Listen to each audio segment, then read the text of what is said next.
Hola, buenas noches. Vamos a seguir con la segunda clase de genética, pero vamos 2 minutos a repasar algunos conceptos de lo que vimos la clase pasada.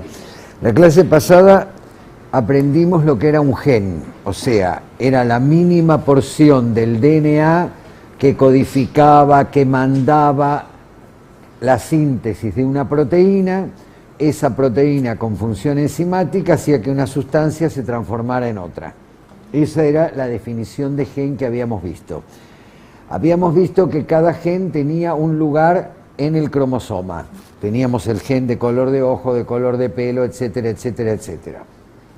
Aprendimos que los genes interactuaban entre sí.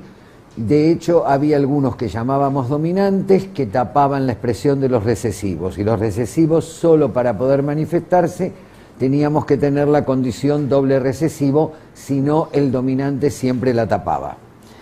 Aprendimos que había también una condición que era la heterocigota, donde yo tenía un gen dominante con un gen recesivo, y en ese caso el gen dominante siempre tapaba el recesivo. Pero ¿cuál era nuestro problema? Que fenotípicamente nosotros veíamos color de ojos oscuros. Lo que no sabíamos si ese color de ojos oscuros estaba formado por 2 genes dominantes o por un gen dominante y un gen recesivo. Condición heterocigota. Dijimos, es la condición que nos esconde cosas, porque nosotros vemos una cosa y cuando reproducimos al individuo resulta que después nos puede ocurrir que 2 genes recesivos nos dan, por ejemplo, una enfermedad. Nosotros lo vimos el ejemplo con el color de ojo, pero también lo vimos con enfermedad. Bien, dijimos que había que saber conceptos fundamentales como homocigota cuando los 2 genes son iguales, fueran los 2 dominantes o los 2 recesivos. Heterocigota cuando los 2 genes son diferentes, un dominante con un recesivo. Fenotipo era lo que veíamos por fuera, y genotipo, cómo estaba constituido ese fenotipo. Bien, después aprendimos la herencia monogénica, donde un solo par de genes me daba una característica, y era muy fácil, pero vimos después que todo lo que nos interesa en el perro, en vez de estar dado en herencia monogénica, está dada en herencia poligénica. Muchos genes para una característica. Bien, vimos qué cosas sabemos hoy en día que se heredan en poligenes dominantes, como buena profundidad de pecho, buen hueso, buen arqueo de costillas, y que esas cosas no son fáciles traerlas a nuestros cachorros porque están dadas por poligenes dominantes, pero vimos que muchas cosas buenas también estaban dadas en poligenes recesivos, como el caso de las angulaciones delanteras, traseras, el largo del paso, el buen movimiento, todo dado en poligenes recesivos. Y dijimos claramente que si teníamos una hembra con buen movimiento y le metíamos un macho con mal movimiento, íbamos a poner el mal movimiento en todos los cachorros porque los genes dominantes iban a tapar a los genes recesivos. Bien, dijimos también que el fenotipo final en todas las características poligénicas estaba afectado por el medio ambiente. ¿Se acuerdan que vimos el caso de un perro que hereda la posibilidad de tener buen hueso y es mal alimentado y no lo desarrolla, pero él a sus hijos le va a pasar buen hueso? Vimos el caso del siberiano en Brasil con 40 grados, con su manto destruido, lo llevábamos a Alaska y recuperaba el manto. ¿Se acuerdan eso? Y decíamos que la heredabilidad, cuando hablamos de heredabilidad, el número que me da la heredabilidad, un 50%, un 70%, un 30%, es lo que aporta la genética y el resto lo aporta el medio ambiente. ¿Estamos claros con todo eso? Bien. Hoy vamos a ver la segunda herramienta genética, que son las anomalías genéticas, todas aquellas enfermedades que nos pueden venir a través de los genes y que nosotros tenemos que evitar cuando hacemos una cruza, tenemos que evitar de que nos vengan esas enfermedades. Bien, lo primero que vamos a ver es cómo están relacionados los genes con la enfermedad. Y acá nos dice, los genes no causan enfermedad, el gen en sí no causa la enfermedad, el gen lo único que hace es fabricar la enzima. Si cuando la enzima toma una sustancia determinada y la pasa a otra, esta me da la enfermedad, bueno, ahí tengo la enfermedad. O sea que, en definitiva, el gen es el responsable de la enfermedad porque es el responsable de crear la enzima, y si la enzima hace que una sustancia pase a otra y esa me da la enfermedad, ahí tenemos la enfermedad. Bien. Lo primero que tenemos que ver es qué es un defecto congénito. Un defecto congénito es aquel que nosotros podemos observar o podemos identificar ni bien nacen los cachorros. Por ejemplo, tengo una camada de labradores y uno de ellos tiene la cola torcida, más corta y torcida. Eso es un defecto congénito. El problema que no todos los defectos congénitos son de origen genético. ¿Se entiende lo que estoy diciendo? Yo veo el defecto en la camada y digo, es un defecto congénito, lo observo cuando nació la camada. El problema es que muchas veces esos defectos congénitos que nos aparecen no son de origen genético. Entonces vamos a ver primero los que no son de origen genético y ya después vamos a los de origen genético. Ven que dice acá, no todo defecto congénito es de origen genético.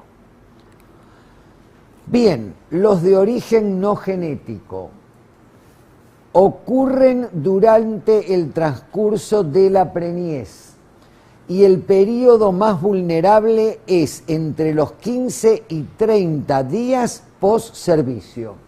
O sea que yo sirvo una hembra y cuando pasan 15 días hasta los 30, esa es la etapa más vulnerable y que tengo que cuidarme de lo que vamos a ver ahora, para que no me ocurran defectos congénitos que no tienen nada que ver con la genética. ¿Cuáles son esas causas? Por ejemplo, causas químicas. Que la perra esté sometida a pulguicidas, garrapaticidas, antibióticos, antimicóticos, hormonas, en ese periodo entre los 15 y 30 días después del servicio.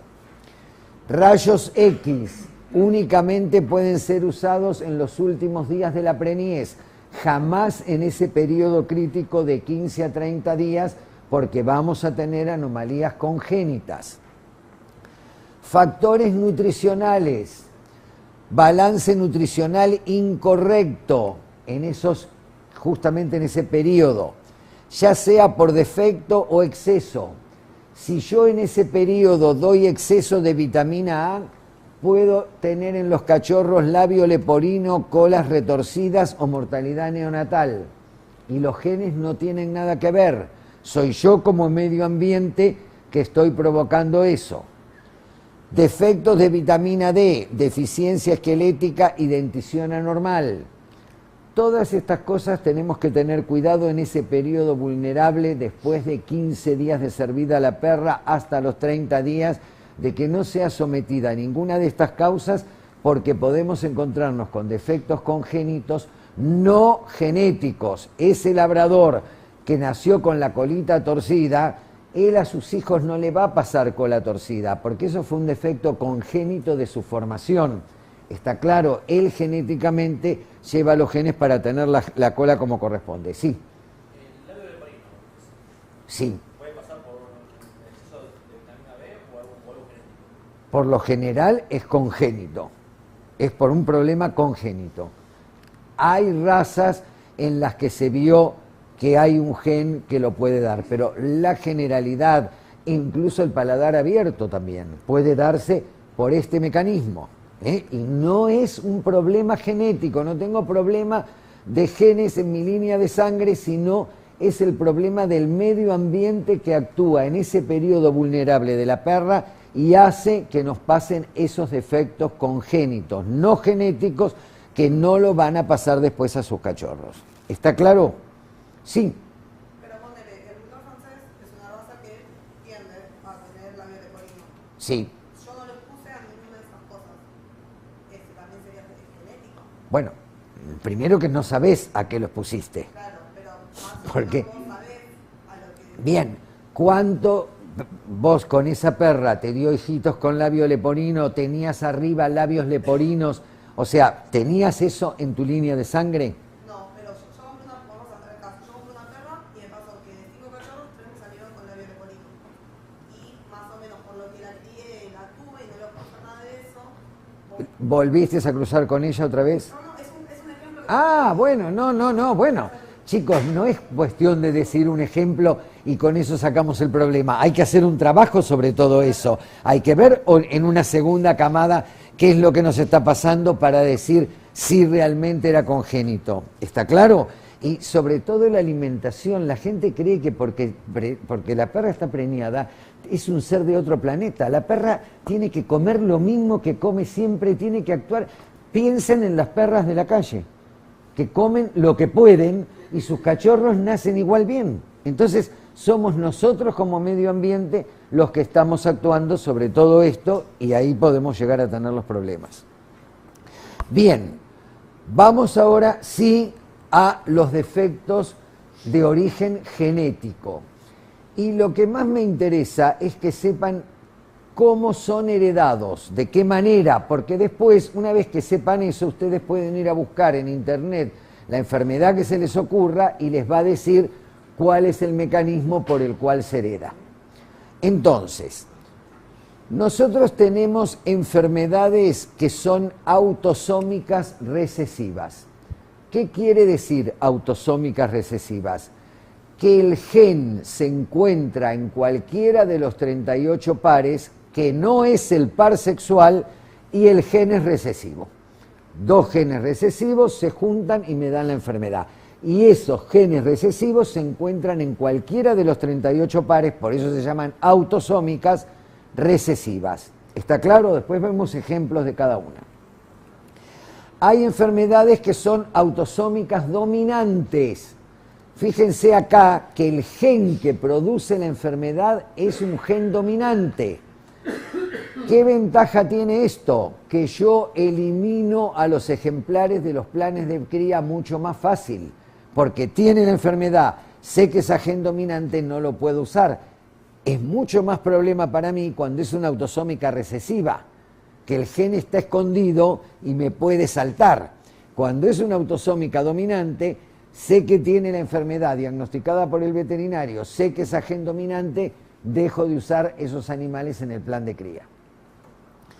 Luego tenemos autosómica dominante con dominancia incompleta.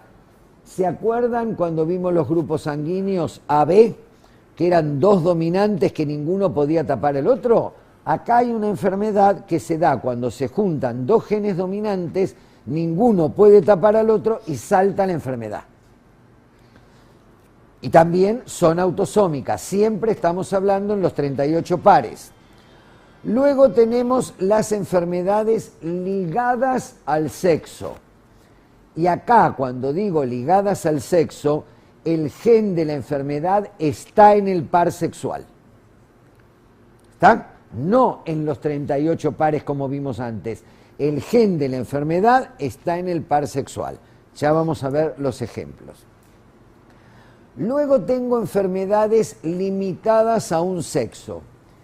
Estas limitadas a un sexo es lo mismo que autosómicas recesivas, pero solo las puedo medir en un sexo. Por ejemplo, la falta de testículo, solo la puedo medir en el macho. Pero tanto el macho como la hembra pusieron el gen recesivo para que ese cachorro le falte un testículo. Pero solo la puedo medir en los machos. ¿Está claro? En las hembras yo no me puedo dar cuenta, pero los dos son culpables. Tanto el macho como la hembra pusieron el gen recesivo para que pase la enfermedad. Y por último, las poligénicas, o sea, cuando el poligen me da una enfermedad. Bien, y una de ellas, por supuesto, va a ser la displasia de cadera, que después la vamos a ver en las poligénicas.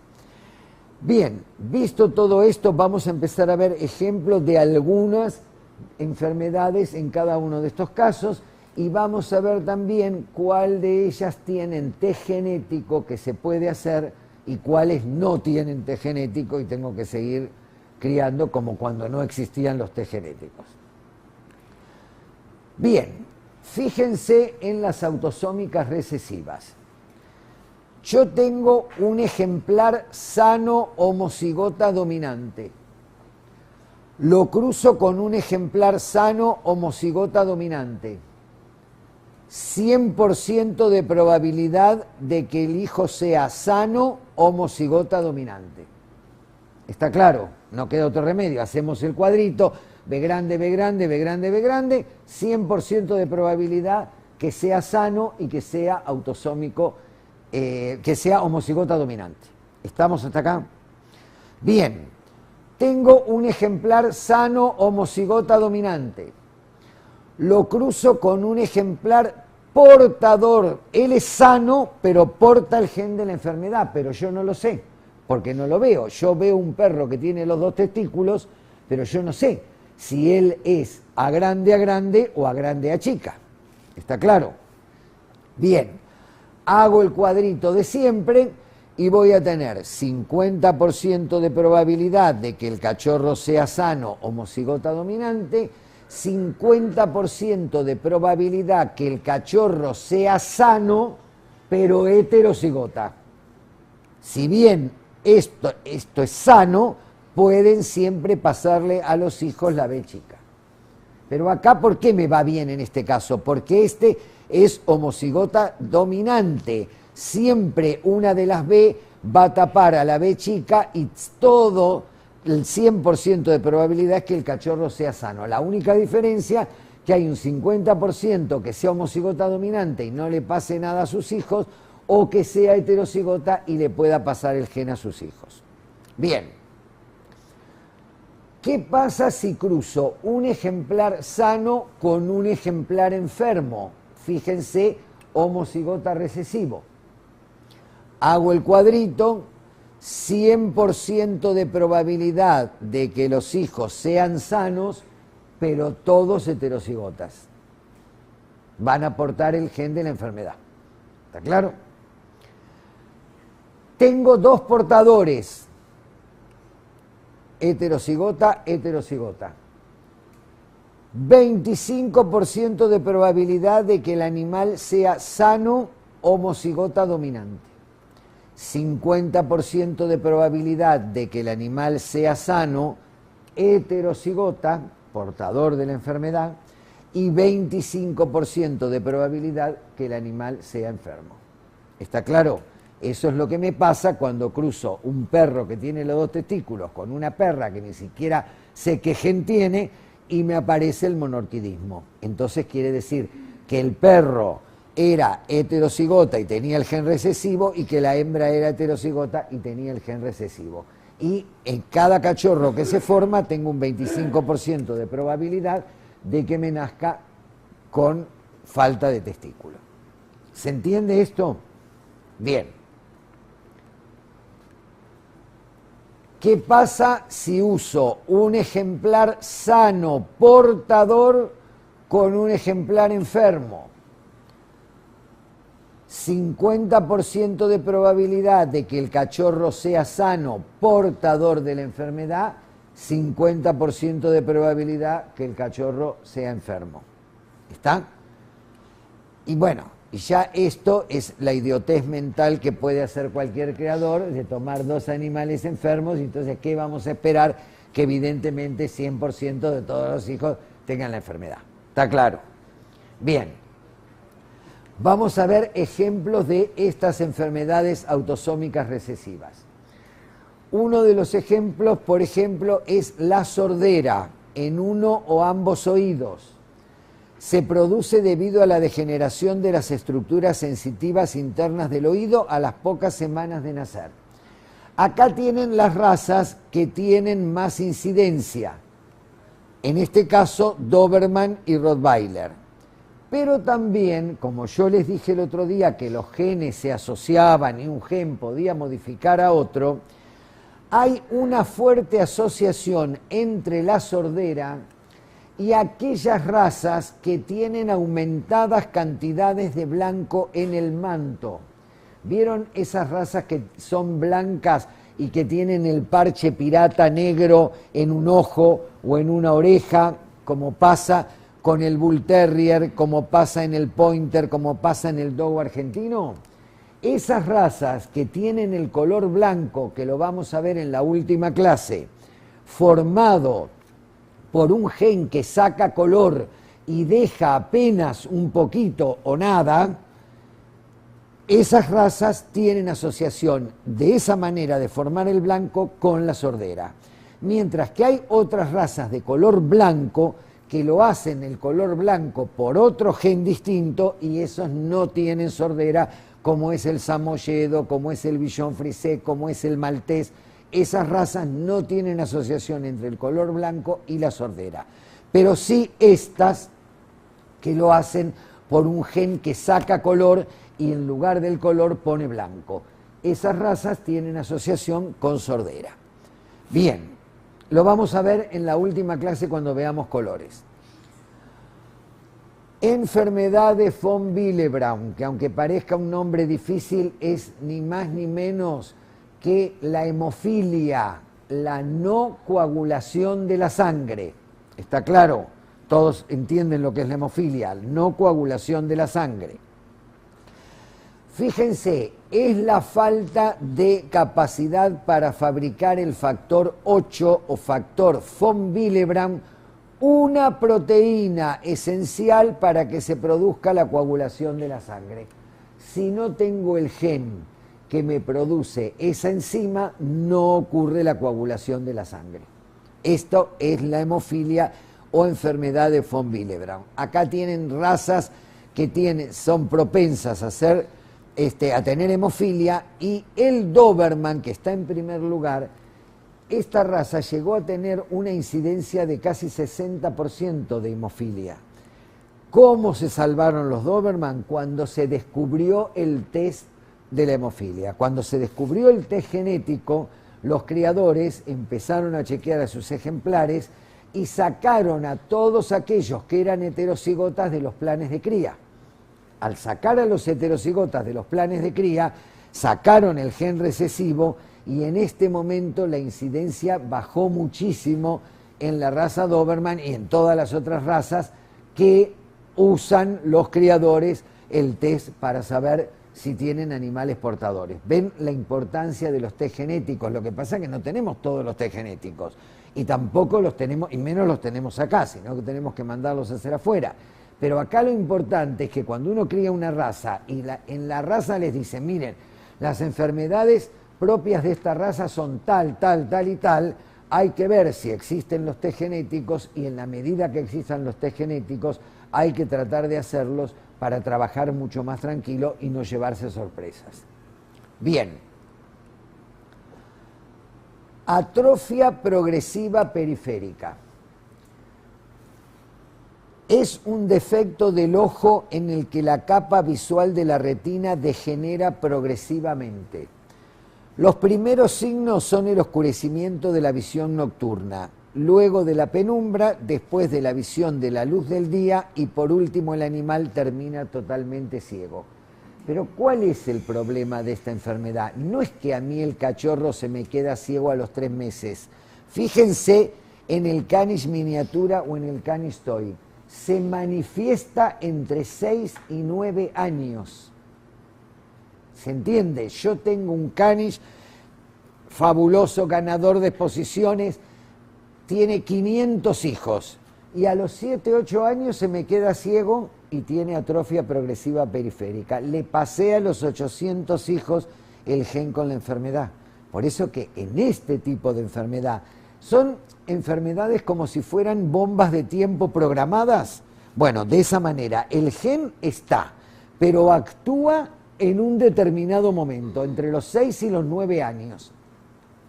Afortunadamente para esta enfermedad existe el test genético, entonces obviamente los criadores de Caniche, que son los que más riesgo tienen, porque aparte fíjense que en Dash un pelo largo se vio que a los 12 meses ya prácticamente saltó la enfermedad, en el cazador de alces de Noruega a los 2 años, pero en el caniche miniatura y toy a los 9 años ha saltado el problema. Entonces, si alguien quiere criar caniche seriamente, lo que tiene que hacer es probar sus perros de atrofia progresiva periférica. Pero acá no estoy mirando que es un heterocigota, estoy mirando que el perro está enfermo. A pesar de que a los 4 años ve perfectamente bien, él tiene el doble recesivo que entre los 6 y los 9 le va a hacer aparecer la enfermedad. O sea que yo acá lo que estoy testeando es que el caniche está enfermo, aunque no se me haya quedado ciego ahora. Por eso es mucho más fácil cuando tengo el test genético y ya saco a esos ejemplares de los planes de cría directamente, porque cada vez que los use siempre van a pasar el gen recesivo a sus hijos. Bien, eversión del tercer párpado. Vieron que los perros tienen una membrana nictante acá roja y muchas veces esa membrana hace una eversión hacia afuera y al perro le queda como un garbanzo acá al lado del ojo, todo rojo. Eso en realidad para el perro no es ningún problema, lo llevan al veterinario, le operan eso y el perro queda perfecto y ve bien. Pero el veterinario lo que no opera son los genes. O sea, yo tengo que saber que si mi perro tiene esa eversión del tercer ojo, por más que yo lo haga operar para que tenga una vida mejor, va a pasar el problema a sus hijos. ¿Se entiende?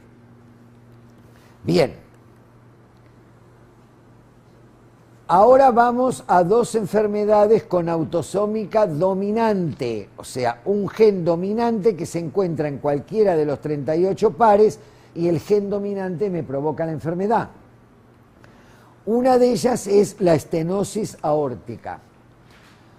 Parcial obstrucción del flujo de sangre hacia la aorta, varía desde pequeños nódulos hasta bandas fibrosas justo debajo de la válvula. Debido a la obstrucción, el corazón debe trabajar mucho más para bombear un volumen de sangre adecuada. Terranova, Golden Retriever, Rottweiler, Boxer, razas en los que tiene mayor incidencia. Pero esta enfermedad la diagnostica el veterinario. El veterinario directamente les dice, mira, el perro tiene una estenosis aórtica.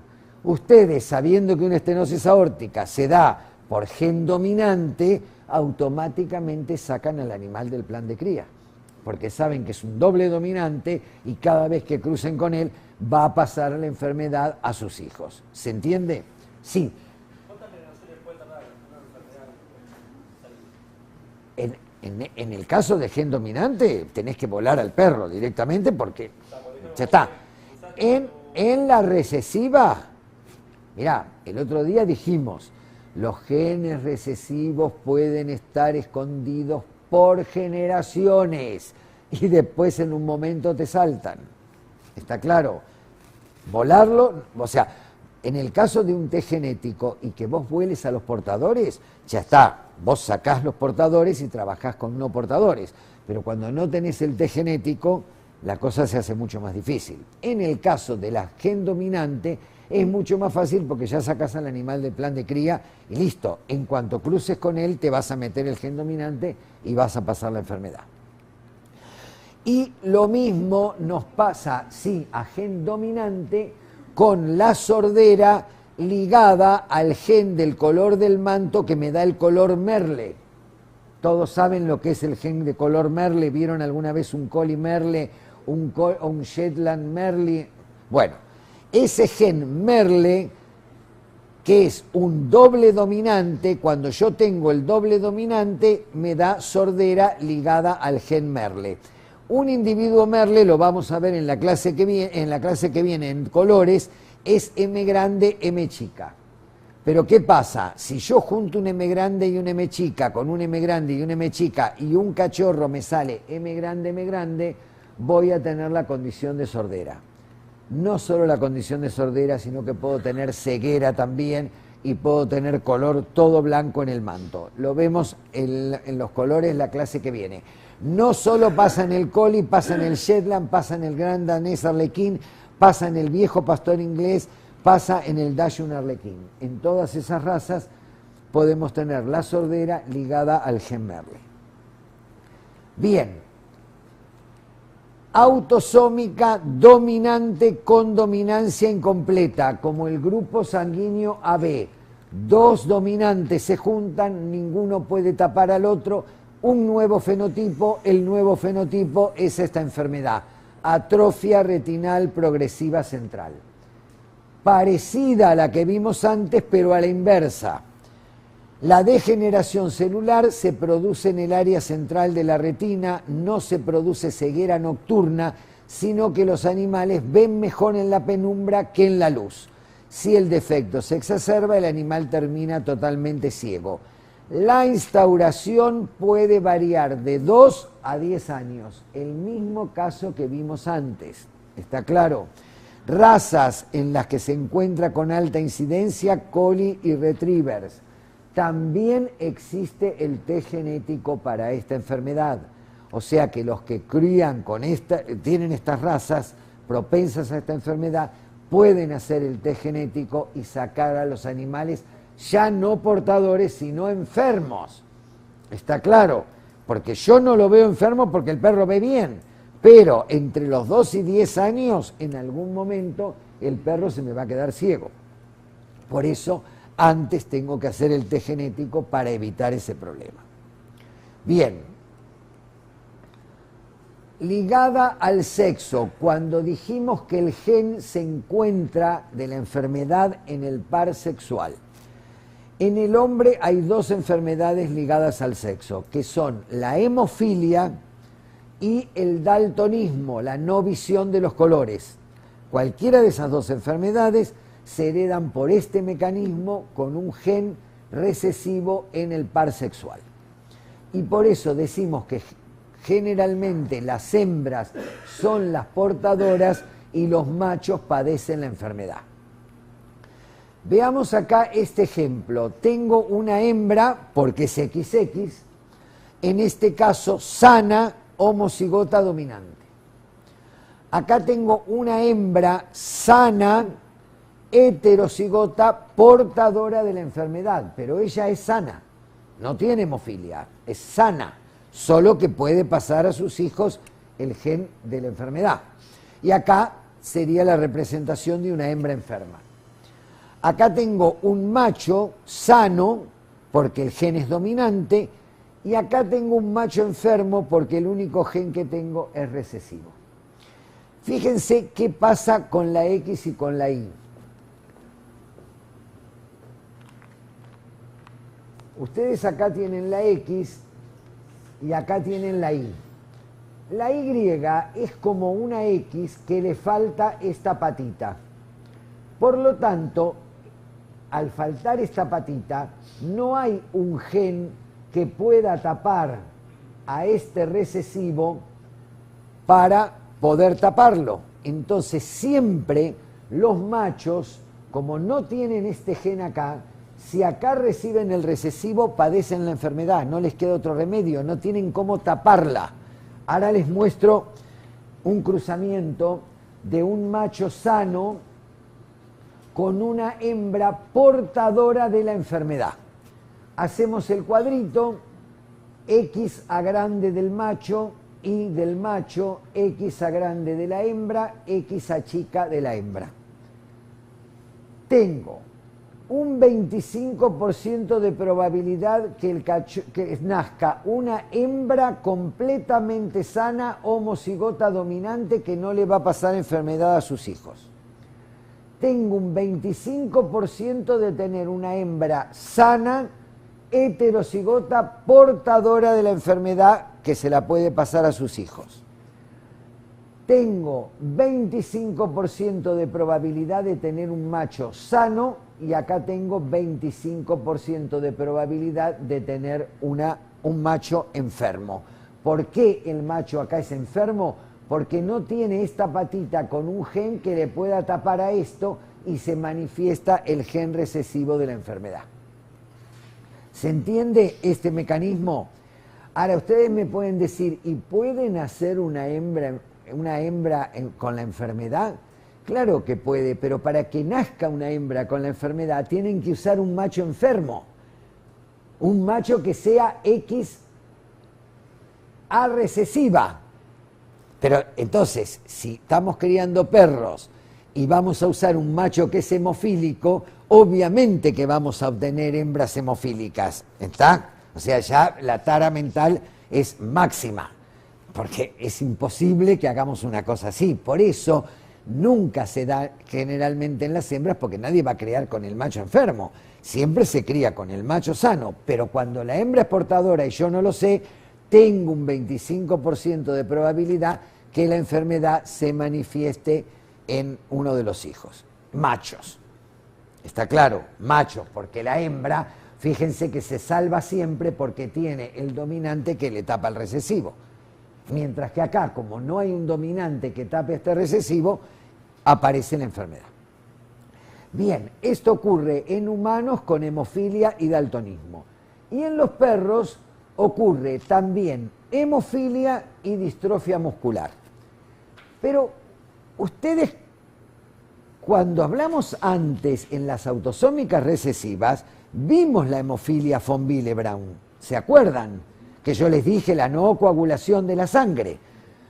O sea que en los perros la hemofilia se puede dar por dos mecanismos distintos, por autosómica recesiva, como vimos antes, o por ligada al sexo. Pero en este caso, hasta ahora, en la única raza que se vio ligada al sexo es en el ovejero alemán. No se ha visto en otras razas. En las otras razas se vio por von Willebrand autosómica recesiva. Bien. Y la distrofia muscular, fíjense, es causada por la falta de una proteína, justamente el gen tiene que fabricar la proteína y no la fabrica, específica, la cual se encuentra normalmente en las fibras musculares. Los síntomas clínicos progresarán desde una pobre lactancia, ya acá lo notamos desde que el cachorrito está mamando, hasta una generalizada debilidad muscular, intolerancia al ejercicio, contractura muscular y problemas cardíacos. Acá tenemos razas en las que tiene mayor incidencia esta enfermedad, ligada al sexo. Está claro, hembras portadoras, machos padecen la enfermedad. Bien, vamos a las limitadas a un sexo, que son autosómicas recesivas, pero que las puedo medir en un sexo. Y di antes el caso del criptorquidismo, el no descenso de uno o los dos testículos. Solo lo puedo medir en el sexo masculino, pero los dos son culpables de poner el gen recesivo. En el caso de las hembras, limitada al sexo sería la producción de leche. Si una hembra es buena productora de leche, tanto el padre como la madre pusieron ese gen. Y si es mala productora de leche, tanto el padre como la madre pusieron el gen recesivo para que sea mala productora de leche. De repente, esto no es un ejemplo muy típico en las perras, pero sí en las vacas, y más en las vacas lecheras. Sí, en ese caso interesa muchísimo. En los perros no es tan importante como en una vaca que tiene que producir leche. Huevos, la cantidad de huevos que pone un ave también va a depender de que ponga el gen el padre y el gen la madre para que pongan una buena cantidad, o que tenga el recesivo de cada uno y no ponga una buena cantidad de huevos. Pero solo lo mido en la hembra, y el macho es tan culpable como la hembra de que ocurra esto.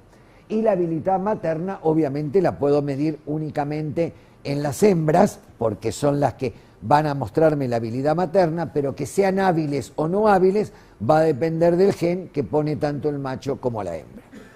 Bien. Me olvidé de decirles que en el examen no les voy a tomar nada de definiciones de enfermedades, nada, ¿eh?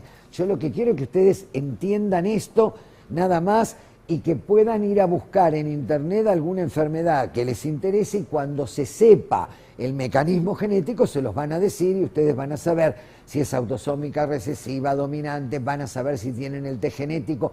Es una manera de que ustedes tengan un arma más para poder trabajar contra las enfermedades. Bien, ya hablamos de la criptorquidia, anomalía en que uno o ambos testículos no llegan a situarse en el escroto.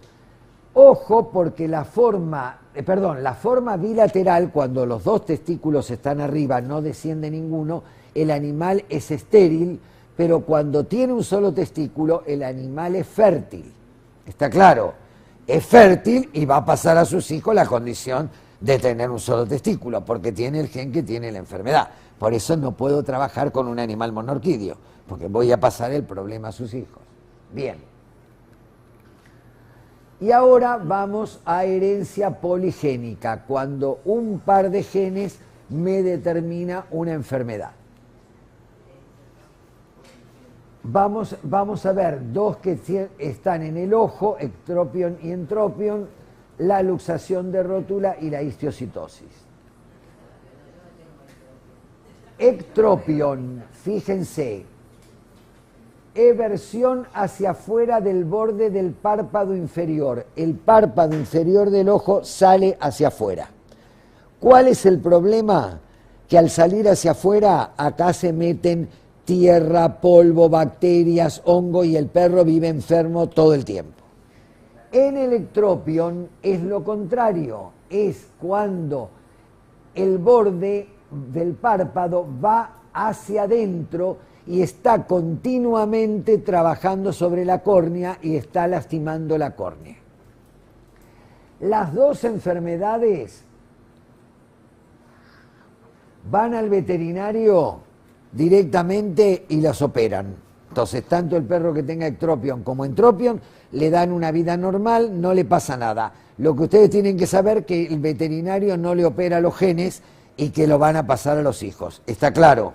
Pero sí hay cosas que nosotros hacemos para dar una mejor calidad de vida al animal, pero tenemos que saber que no podemos ponerlo en un plan de cría porque le va a pasar el problema a los hijos. Bien. Y creo que necesito agrandarlo, nada más porque toqué algo. Pantalla completa. No, pantalla completa, ya está. Listo. Bien, la luxación de rodilla va a tener, ahora sabemos que tiene el mismo mecanismo que la displasia de cadera, así que la voy a explicar con la displasia de cadera. Y esta, la histiocitosis, es una enfermedad muy curiosa y que hasta ahora se vio en una sola raza, que es el boyero de Berna.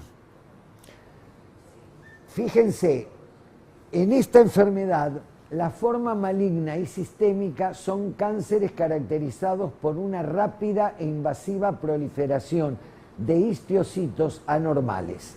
La forma sistémica puede tener periodos de remisión, pero finalmente los histiocitos infiltran el pulmón, el hígado, el vaso, la médula, los nódulos linfáticos.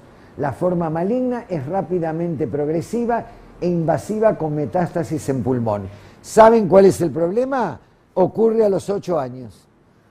Ustedes tienen un boyero de Berna durante 8 años perfecto y en 2 meses el perro se muere de histiocitosis. No, el que no la tenga va a vivir más. El que no la tenga puede vivir más, pero el problema es que se muere en 2 meses de esta enfermedad. Recién ahora los franceses dieron con el té genético para esta enfermedad, así que los que crían boyeros de Berna pueden... ¿Acá? No, acá no podemos hacer nada. Todo lo mandamos afuera. Pero bueno, pero es importante que por lo menos se haya trabajado y se esté descubriendo, porque entonces los animales que son portadores no los meto en planes de cría, porque si no la estoy propagando. ¿Me querían preguntar por ahí algo? Sí, ¿cómo lo hacen el test? ¿Por saliva o por sangre? ¿Cómo? El test. Hola. ¿Cómo haces el test genético? Sí, de ese, del boyero de Berna. Bueno, solamente hay un laboratorio en Francia que es el que lo desarrolló y que se están mandando las muestras ahí. ¿Por sangre o por saliva? No te puedo decir, no lo sé. Podemos preguntarle a alguno del boyero de Berna que nos diga cómo se hace. Creo que es indistinto, porque por saliva lo podés sacar exactamente igual porque tenés el ADN en las células, así que creo que es indistinto. Bien. ¿Cómo? No, nadie tiene nada como obligatorio, es la conciencia de cada uno. Una vez el Club del Caniche ofreció el test de la atrofia progresiva gratuita a los criadores y nadie fue a hacerlo. Bueno, ya con eso te estoy diciendo todo. Imagínate si lo pusieran obligatorio. Dejarían de criar con papeles. Bueno. Sí, decime. Sí. Profesor, usted acaba de decir ahorita una palabra, conciencia. Sí. ¿Usted cree que alguien que lo que está produciendo y le interesa es obtener beneficio y ganancia a una persona que va a ir a un criadero que no conocemos y que queremos comprar o llevar a nuestros países unas buenas razas, alguien va a tener conciencia si ve a la persona que lo que quiere es comprar y que sepa que en su cría hay alguna enfermedad y uno no lo sabe cómo hacerlo? Bueno, pero un criador consciente, si tú sabes qué problemas de enfermedad hay en la raza, un criador consciente te va a mostrar los test genéticos que hizo para mostrarte que en sus líneas de sangre no tiene el problema. Si el criador es consciente, cuando yo dije conciencia, es la conciencia del criador. Bueno, chicos, en algo tenemos que diferenciar al criador del vendeperro. El criador tiene que ser lo suficientemente consciente para saber que cuando tiene problemas en su sangre, y en su línea, en su raza, y está el test genético, y lo tiene que hacer. Yo entiendo, ganás un poco menos. ¿Por qué? Porque te cuesta el test genético, pero estás criando perros libres de la enfermedad. Por eso la conciencia está en el criador. Y desgraciadamente, la gente que va a comprar los perros, como no sabe nada, es así. Pero bueno, pero si ustedes que ya están en los perros y quieren ir a comprar un perro a un criadero y saben que en su raza hay tal o cual tipo de enfermedad, le dirán al criador, bueno, tenés chequeado, ¿cómo hacen con la displasia de cadera, por ejemplo? Uno lo mínimo que pide es placa cero de padre y madre. ¿Está claro? Que eso tampoco te asegura nada porque el otro día vimos que el medio ambiente influye y ahora vamos a hablar específicamente de la displasia de cadera. Pero la conciencia tiene que estar en el criador. Es muy simple. Es más, no tendría que preguntarle a la gente nada, tendría que decirle, mire, usted se va a llevar este cachorro y acá tiene sus padres que están libres de esto, de esto, de esto, porque están chequeados genéticamente. Yo lo que le estoy vendiendo es la seguridad de que el perro no va a tener estas enfermedades. Eso debería serlo si es consciente. Bien, no, de nada. Bien, vamos ahora a la vedette de todas estas, que es la displasia de cadera y que es un problema gravísimo en montones de razas. Dice, defecto de la articulación de la cadera debido a la mala adaptación de la cabeza del fémur en el acetábulo. Ya vemos el dibujito. Acá tengo la cabeza del fémur y acá tengo el acetábulo. Y entre la cabeza del fémur y el acetábulo existe una cavidad donde se encuentra un líquido llamado líquido sinovial. Ese líquido sinovial permite que estos dos huesos se muevan sin tocarse uno con el otro. ¿Está claro? Mientras pase esto, está todo bien.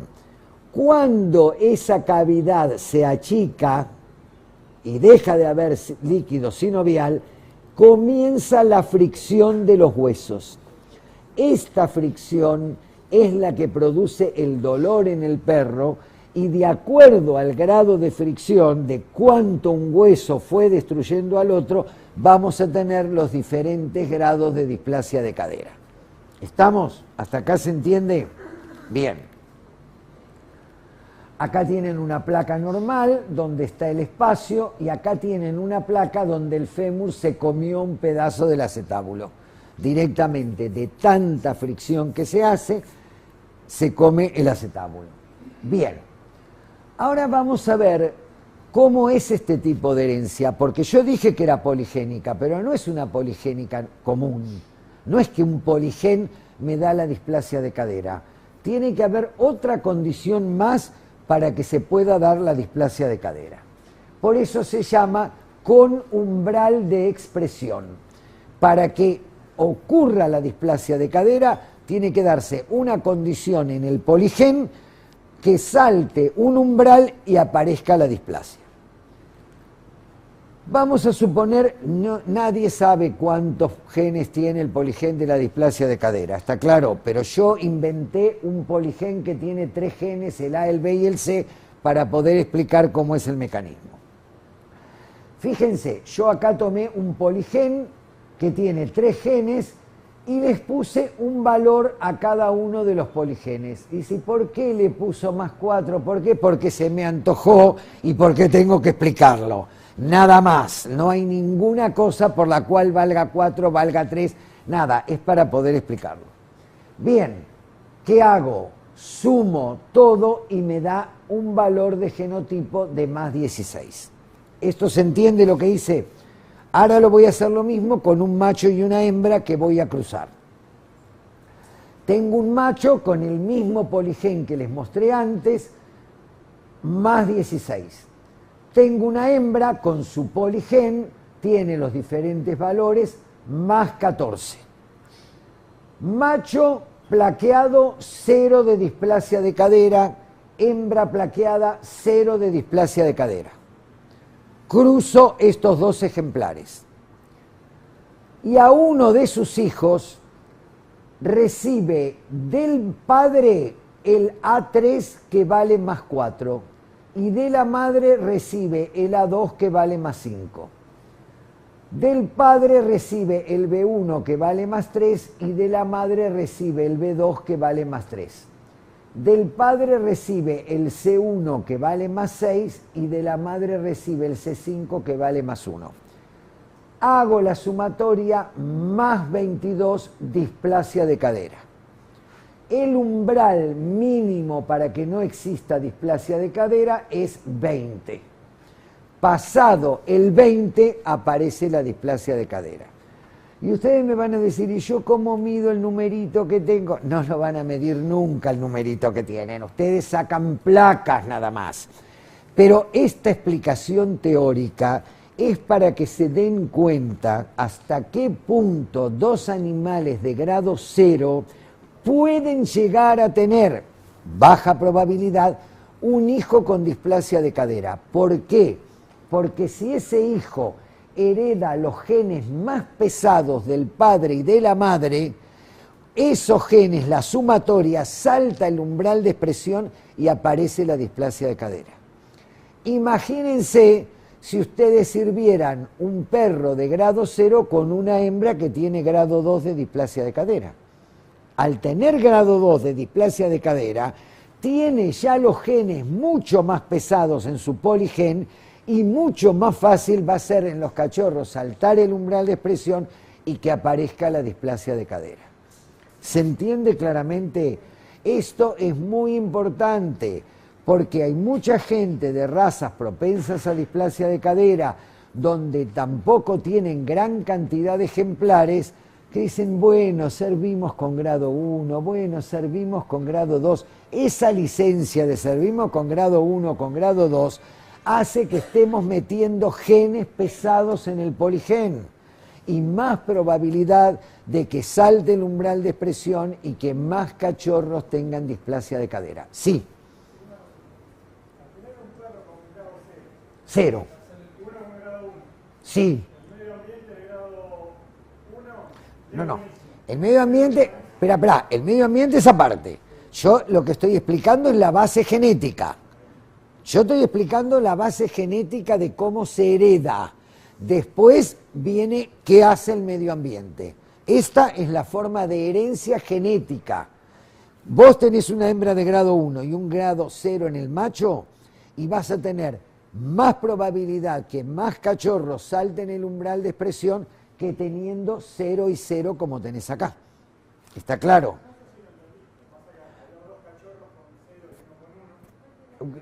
Volveme a decir. Perdón que no puedo pasar. Hola. Decime. Hola. Sí, decime. No, que si haber 2 cachorros, uno con 0 displasia y otro con 1, el medio ambiente al que está con 1 le juega muy bien y al que está con 0 muy mal, ¿puede ser que lo alcance o lo pase también? Puede ser, el medio ambiente tiene un factor fundamental, pero ese medio ambiente te lleva a un fenotipo final.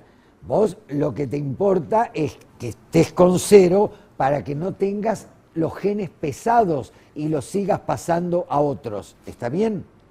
Eso es lo que pasa. Vos necesitas líneas que estén lo más puras posibles y con genes que den el menor peso posible para que no salte el umbral de expresión. Sí. Perdón, pero ahí estábamos hablando de padre y madre sanos. 0, 0. Y así todo corro el riesgo de tener... Sí, Ahora, y yo vengo con... Pero- Suponiendo que yo venga con abuelos también con placas de displasia 0. sí. ¿Mantengo el riesgo? Cada vez que vos subas y que tengas 0, 0, 0, 0, Voy a minimizar. te está indicando que los genes no son pesados y que cuando se junten no van a saltar el umbral de expresión. Por eso que lo que hay que hacer es estudiar para arriba. Justamente no me vale nada con que el padre tenga 0 y la madre tenga 0, porque pueden venir de una línea donde hay una abuela que tiene displasia y hay genes más pesados y cuando se junten en el cachorro te saltan el umbral de expresión. ¿Está claro? Sí. Porque hay que mirar mucho para arriba Sí, que hay veces uno no tiene la posibilidad y a veces de... no tenés la posibilidad. A veces no tenés, pero por ejemplo, hoy en día en razas donde es importante la displasia de cadera, ya en el pedigree te viene libre de displasia, o sea, hoy en Sí. día tenemos un arma bastante importante, sobre todo en los países donde se obliga Donde se a hace, poner eso. claro. No es el caso nuestro. Está. Bien, ahora, 2 minutos y descansamos. Para la displasia de cadera, el medio ambiente es fundamental. El medio ambiente desde que el cachorro nace.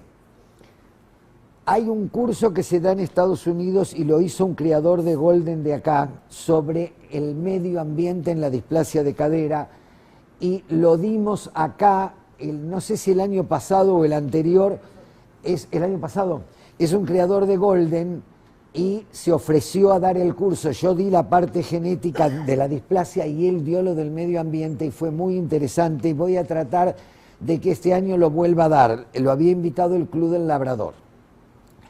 Él cuenta que en este momento lo que se vio, por ejemplo, que los lobos no tienen displasia de cadera.